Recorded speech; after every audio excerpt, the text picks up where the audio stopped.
பாடுவேன், உம் புகழை பாடுவேன். நன்மை செய்தவரை நன்றி சொல்லி உம்மை பாடுவேன். பாடுவேன், உம் புகழை பாடுவேன். நன்மை செய்தவரை நன்றி சொல்லி உம்மை பாடுவேன். என்னை கண்ட தெய்வமே நான் உம்மை பாடுவேன். என்னை காத்த இயேசுவை நான் என்றும் பாடுவேன். என்னை கண்ட தெய்வமே நான் உம்மை பாடுவேன். என்னை காத்த இயேசுவை நான் என்றும் பாடுவேன். பாடுவேன், உம் புகழை பாடுவேன். நன்மை செய்தவரை நன்றி சொல்லி உம்மை பாடுவேன்.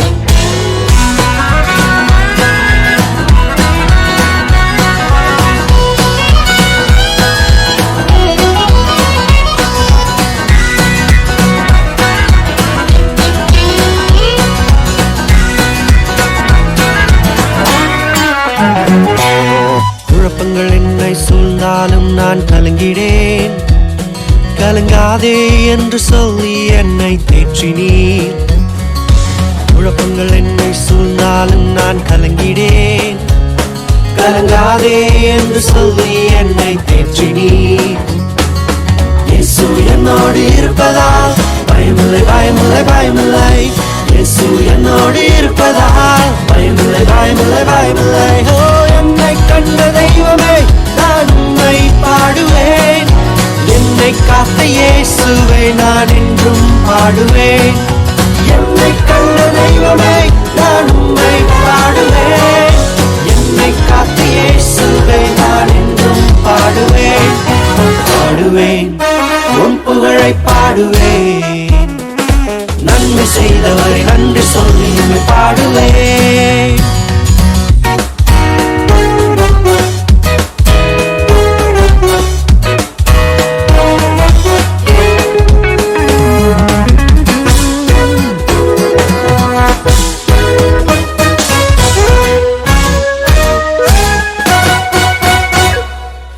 எதிர்ப்புகள் என்னை சூழ்ந்தாலும் நான் பயப்படேன். உன் சிறகுகளால் என்னை மூடி என்னை காத்தீரே. எதிர்ப்புகள் என்னை சூழ்ந்தாலும் நான் பயப்படேன். உன் சிறகுகளால் என்னை மூடி என்னை காத்தீரே. இயேசு என்னோடு இருப்பதால் பயமில்லை, பயமில்லை, பயமில்லை. இயேசு என்னோடு இருப்பதால் பயமில்லை, பயமில்லை, பயமில்லை. ஓ, என்னை கண்ட தெய்வமே நான் உம்மை பாடுவேன். என்னை காத்த இயேசுவே நான் என்றும் பாடுவேன். என்னை கண்ட தெய்வமே நான் உம்மை பாடுவேன். ஓ, என்னை காத்த இயேசுவே நான் என்றும் பாடுவேன். பாடுவேன், உம் புகழை பாடுவேன். நன்மை செய்தவரை நன்றி சொல்லி உம்மை பாடுவேன். பாடுவேன், உம் புகழை பாடுவேன். நன்மை செய்தவரை நன்றி சொல்லி உம்மை பாடுவேன்.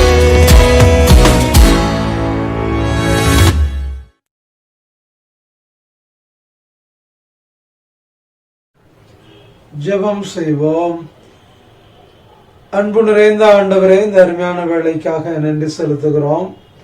நம்முடைய தெய்வீக வார்த்தைகளை தியானிக்க செல்கிறோம். ஆண்டவர் என்னோடும் எங்களோடும் கூட பேசுவீராக. இந்த வேத வாக்கியங்களின் மூலமாக நாங்கள் நம்முடைய மகத்துவத்தையும் மேன்மை உணர்ந்து கொள்ள புரிந்து கொள்ள உதவி செய்தரலும். அது மட்டுமல்ல ஆண்டவரே, நீர் உண்மையிலே எங்களுக்கு எவ்வளவு மேன்மையாக உதவியாக இருக்கிறீர் என்பதை நாங்கள் புரிந்து கொண்டு எங்களை முற்றிலுமாய் அர்ப்பணிப்பதற்கு இந்த தியானம் ஏற்றதாக உகந்ததாக இருக்கட்டும். அடிமையின் மூலமாக உடைய வார்த்தைகள் வெளிப்படுத்துவீராக. இயேசு கிறிஸ்து நாம் ஜெபிக்கிறோம் ஆண்டவரே, ஆமீன். கர்த்தருக்குள் அன்பான திருச்சபையின் மக்களே, ஆண்டவராய் இயேசு கிறிஸ்துவின் ஈடு இணையற்ற நாமத்திலே உங்களை அவரையும் வாழ்த்துகிறேன். இந்த நாளிலே சற்று நேர தியானத்திற்காக தெரிந்து கொண்ட வேத வாக்கியம் சங்கீதம் 84:11. Psalm 84:11. தேவனாகிய கர்த்தர் சூரியனும் கேடகமானவர். கர்த்தர் கிருபையும் மகிமையும் அருள்வார். உத்தமமாய் நடக்கிறவர்களுக்கு நன்மை வழங்காதிரார். அன்பான ஆண்டுடைய பிள்ளைகளே, இந்த சங்கீதமானது கோராகின் புத்திரரால் அவருடைய தலைவனுக்கு எழுதப்பட்ட ஒரு பாடலாகும். கோராகு என்பவர் லேவி புத்திரரில் ஒருவர். அந்த கோராகின் வம்சமானது ஆண்டுடைய பணிவிடைகளை செய்வதற்காக, குறிப்பாக தேவாலயத்தில் பாடல்களை பாடுவதற்காக, பரிசுத்த பணிமுட்டுகளிலே பணிவிடை செய்வதற்காக, ஆலய வளாகத்திலே தங்கி ஆண்டவருக்கு சேவை செய்வதற்காக தேர்ந்தெடுக்கப்பட்ட அந்த வம்சமாகும். எனவே அவர்கள் ஆண்டவருடைய மேன்மை நன்கு அறிந்தவர்கள், ஆண்டவருடைய வழிநடத்தலை தெளிவாக புரிந்தவர்கள், ஆண்டவருடைய ஆளுகையும் ஆண்டவருடைய ஆலோசனையும் புரிந்து கொண்டு வாழ்ந்தவர்கள். ஏனென்றால் ஆலயத்திலே, ஆலய வளாகத்திலே ஆண்டவருடைய பிரசன்னத்தில் அவர்கள் வாழ்ந்தபடியினால் அவருடைய உயர்வையும் மேன்மையும் தெளிவாக புரிந்து கொண்டு வாழ்ந்தார்கள். எனவே ஆண்டவரை குறித்து பல காரியங்களை அவர்கள் குறிப்பிடுகிறார்கள்.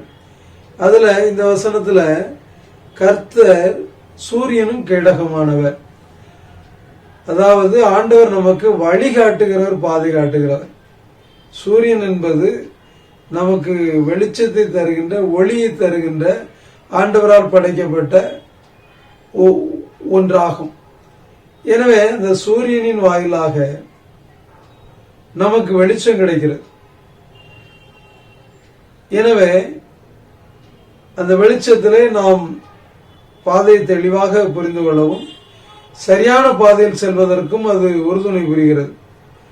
அது மட்டுமல்ல, அந்த சூரிய ஒளியிலிருந்து தாவரங்கள் தங்களுக்கான உணவை தயாரித்து அது வளர்ந்து நமக்கும் பலன் கொடுக்கிறது. எனவே தாவர வகைகள் நமக்கு தேவையான உணவுப் பொருட்கள் அல்லது நமக்கு அடிப்படை தேவையாக இருக்கின்ற அனைத்தையுமே நாம் தாவரங்கள் வாயிலாக பெற்றுக்கொள்கிறோம். அப்ப ரெண்டு காரியம் சூரியன் வாயிலாக கிடைக்கிறது. ஒன்று, பாதையை புரிந்து கொள்ள, சரியான பாதையில் செல்ல வெளிச்சத்தை தருகிறது, தடுமாற்றமற்ற பிரயாணத்திற்கு. இரண்டாவது, நாம் வாழ்வதற்கான ஜீவாதாரத்தை அது தருகிறது. எனவே ஆண்டவர் சாதாரணமானவர் அல்ல, நம்மை வழி நடத்துகிறவரும் வாழ்விக்கிறவரும் அவரே. அன்றாடம் நம்முடைய தேவைகளை சந்தித்து நம்முடைய அடிப்படையான உதவிகளை நமக்கு செய்து சரியான வழியிலே நடத்துகிறவர் என்பதை இவர்கள் மிக அழுத்தம் திருத்தமாக குறிப்பிடுவார்கள். அவர் சூரியனாக இருக்கிறார், எனவே அவர் வழிநடத்துகிறவர் மட்டுமல்ல வாழ்வளிக்கிறவர் என்பதை அழுத்தம் திருத்தமாக குறிப்பிடுவார். இரண்டாவது, கேடகமானவர். கேடகம் என்பது பாதுகாப்பு. இந்த உலகத்துல நாம் வாழும் போது நமக்கு பாதுகாப்பு அவசியம். நோய் நொடிகளிலிருந்து நம்மை பாதுகாக்க ஒரு கேடகம் அவசியம். எதிரிகளுடைய தாக்குதல், இதனுடைய போராட்டங்கள், இதனுடைய யுத்தங்களில் இருந்து நம்மை பாதுகாப்பதற்கு கேடகம் தேவை. அப்போஸ்தலனாகிய பரிசுத்த பவுல் சொல்லும்போது மிக அழகாக சொல்வார், மாம்சத்தோடும் இரத்தத்தோடும் மட்டுமல்ல, அதிகாரங்களோடும் திரைத்தலங்களோடும் வானமன்றத்தில் பொல்லாத ஆவியில் செயலோடும் நமக்கு போராட்டம். இவ்வளவு ஸ்ட்ரக்களை நம்ம இந்த உலக வாழ்க்கையில சந்திக்க வேண்டியிருக்கு. அப்ப இவ்வளவு போராட்டங்கள், இவ்வளவு எதிர்ப்புகள், இவ்வளவு கடினப்பாடுகளை நாம் எதிர்கொள்வது கடினமான காரியம். எனவே ஆண்டவர் நமக்கு கேடகமாக இருக்கும்போது எவ்வளவு போராட்டங்கள், எவ்வளவு நமக்கு எதிரான செயல்பாடுகள் வந்தாலும் அவைகள் நம்மை அணுகாத வண்ணம் தடுத்து ஆட்கொண்டு பாதுகாக்கின்ற கேடகமாக இருக்கிறார். இஸ்ரேல் மக்கள் சிவந்த சமுத்திரத்தின் நடுவாக நடந்து செல்லும் போது பார்வோனுடைய சேனை அவர்களை தொடர்ந்து வந்தது. ஆண்டவர் இஸ்ரேல் மக்கள் கேடகமாக இருந்தபடினால் அவர்களை தொடரவும் முடியவில்லை. அவருடைய ரதங்களுடைய சக்கரங்கள் கலண்டது, பெரிய தடுமாற்றத்தை சந்தித்து அவர்களை தொடர முடியாமல், அவர்களை தாக்க முடியாமல், அவர்களை திருப்பி கொண்டு வர முடியாமல் தோற்று போனதை நாம் பார்க்கிறோம். எனவே ஆண்டவர் இந்த உலக வாழ்க்கையில் நமக்கு கேடகமாக, பாதுகாப்பு கவசமாக இருக்கிறார் என்பதை மிக தெளிவாக குறிப்பிடுகிறார்கள். எனவேதான் எந்த நோய்களோ, நொடிகளோ, விபத்துகளோ, விக்கினங்களோ ஏற்பட்டாலும் ஆண்டவர் நமக்கு கவசமாக, கீடகமாக இருந்து நம்மை தற்காக்க. எப்படி சிங்க கெவியிலே தானியலை தூக்கி போட்ட போது ஆண்டவர் கேடகமாக இருந்து பாதுகாத்தாரோ, சாத்ராக் மேசாக் ஆபேத்நேகோவை நெருப்பில் தூக்கி போடப்பட்ட போது எப்படி கேடகமாக இருந்து பாதுகாத்தாரோ, அதே போல அவர் நம்மை பாதுகாக்கிறார் என்பதை மிக தெளிவாக குறிப்பிடுகிறார்கள். அது மட்டுமல்ல, கர்த்தர் கிருபையும் மகிமையும் அருளுகிறவர். அவருடைய கிருபையினாலே நாம் வாழ்ந்து கொண்டிருக்கிறோம். அவருடைய இரக்கத்தினாலே நாம் ஜீவித்துக் கொண்டிருக்கிறோம்.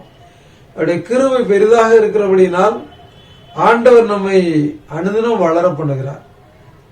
நன்மையான காரியங்களை தந்து, வாழ்க்கைக்கு அவசியமானவைகளை ஒன்றும் குறையில்லாமல் தந்து செழித்தொங்க பண்ணுகிறார். அவருடைய கிருபை நமக்கு இருக்கிறபடினால் நம்முடைய தேவைகள் சந்திக்கப்படுவது மட்டுமல்ல, நம்முடைய முன்னேற்றம் வளர்ச்சியும் அபரிதமாக இருக்கிறது. அவருடைய கிருபை இல்லாவிட்டால் இந்த உலகத்துல நாம் வாழ்வதும் வளர்ச்சி அடைவதும் மிக கடினமான காரியம்.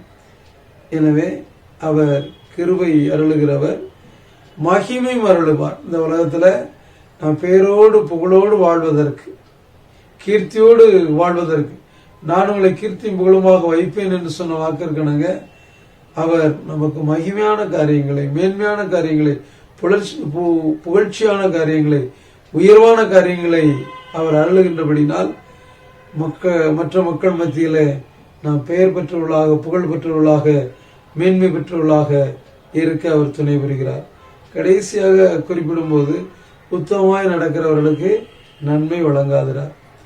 ஆண்டவர் உண்மையாய் வாழுகின்ற மக்களுக்கு கட்டாயமாக நன்மை தருகிறார்.